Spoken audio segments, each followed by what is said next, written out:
Welcome back mga ka-RC, magandang gabi. Balik training na tayo. Dala nga natin si Alak ng Gubat at saka si San Simon. Dalhin natin dito at ipasok na sa crates. Nasa FPR Kamuning tayo, may mga ibon na sa loob mga ka-RC. Ikalawang training, San Rafael, Bulacan ang bitaw. Nung unang training sa Balagtas, Bulacan, di tayo nakapag-load. Hindi din tayo nakapag-toss, tiwala lang sa ibon mga ka-RC na makauwi itong dalawang ibon natin. Abangan nga bukas, araw ng linggo, kunin ko na yung mga ibon natin. Mga ka-RC, nakawala si Alak ng Gubat, nakalusot. Hindi ko na videoan. Ito, iload ko na lang, isang ibon, si San Simon na lang mga ka-RC. Maluwag na pala yung pinto ng training box natin. Paalis na nga tayo mga ka-RC. Ito yung paligid ng FPR Kamuning.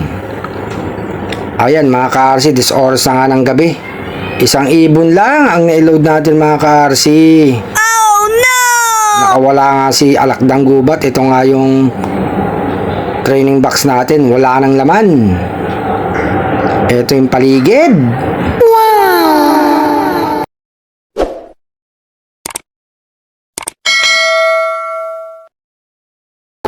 Nandito na nga tayo sa bahay natin. Ito na nga yung training box oh. E-check natin mga ka-RC.